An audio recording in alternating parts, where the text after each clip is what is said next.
Hello everyone, welcome to physics संवाद।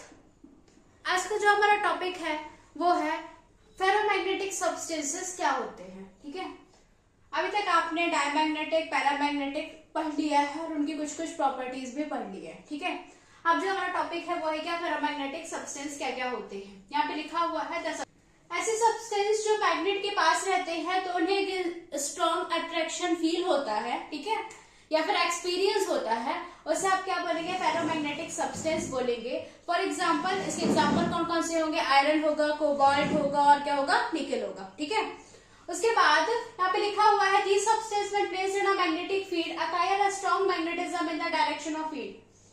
यहाँ पे क्या लिखा हुआ है कि जब ये जो सब्सटेंस है वो मैग्नेटिक फील्ड में प्लेस्ड होंगे तो उन्हें एक स्ट्रॉन्ग मैग्नेटिज्म क्या होगा, जिस डायरेक्शन में मैग्नेटिक फील्ड होगी उस डायरेक्शन पर फील होगा। ठीक है, और इसी प्रॉपर्टी को the property of substance to acquire a strong magnetism, ठीक है, क्या है, इसी प्रॉपर्टीज को, स्ट्रॉन्ग मैग्नेटिज्म की प्रॉपर्टीज को आप क्या बोलते हैं।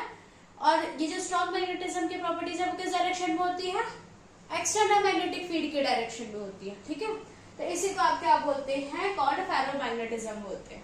ठीक है, अब हम फेरोमैग्नेटिज्म की कुछ प्रॉपर्टीज को समझेंगे। ओके, फेरोमैग्नेटिज्म की डेफिनेशन के बाद अब हम पढ़ने वाले हैं कि what is the property of ferromagnetism. ठीक है, मतलब हम पढ़ने वाले हैं कि फेरोमैग्नेटिज्म की प्रॉपर्टीज क्या क्या हो सकती हैं। ठीक है, तो जो फर्स्ट वन है आपका, the substance get attracted by the magnet. जो फेरोमैग्नेटिक सब्सटेंस होते हैं वो मैग्नेट से क्या करते हैं, अट्रैक्ट करते हैं। ठीक है, the substance can be easily magnetised even with a low magnetic field. ये ऐसी सब्सटेंस जो फेरोमैग्नेटिक सब्सटेंस होती है जब ये लो मैग्नेटिक फील्ड में होती है तो भी क्या करते हैं, इजिली मैग्नेटाइज्ड हो जाते हैं। ठीक है, थर्ड क्या है आपका, the relative permeability mu R of these substances very high. इसकी जो रिलेटिव परमेबिलिटी होती है, मतलब कि जो म्यू आर होती है वो बहुत ही क्या होती है, इस सब्सटेंस की बहुत ही ज्यादा होती है, वेरी हाई होती है, अप्रोक्सीमेट 10 की पावर 2 टू 10 की पावर 3।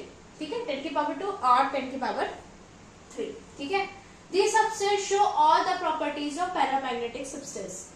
जो फेरोमैग्नेटिक सब्सटेंस होते हैं वो पैरामैग्नेटिक सब्सटेंस की जितनी भी प्रॉपर्टीज है सबको क्या करते हैं, शो करते हैं। ठीक है, the magnetic susceptibility of paramagnetic substance also varies inversely with absolute temperature of the substance.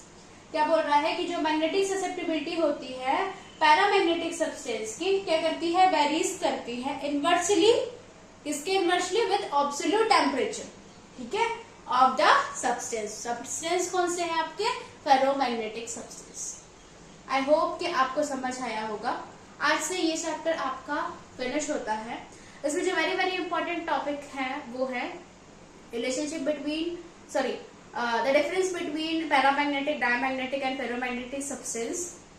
कभी कभी अलग अलग पूछ लेता है कि डायमैग्नेटिक सब्सटेंस और उसकी प्रॉपर्टीज लिखिए, पैरामैग्नेटिक सब्सटेंस और उनकी प्रॉपर्टीज लिखिए, या फिर पैरामैग्नेटिक सब्सटेंस और उनकी प्रॉपर्टीज लिखिए। ठीक है, आई होप कि आपको समझ आया होगा। Thank you. और इसमें 2 मार्क्स की मैग्नेटिक फील्ड की डेफिनेशन भी पूछ लेता है, या मैग्नेटाइजिंग क्या होता है, तो आप बेसिकली इसकी डेफिनेशन को पढ़ लीजिएगा। कल से हम अपना न्यू चैप्टर जो कि है 6th चैप्टर, उसे हम स्टार्ट करेंगे। सॉरी, इतने दिनों बाद मैं ब्लॉग को अपलोड कर रही हूँ due to my health issues. Thank you, thank you. I hope आपको समझ आया होगा।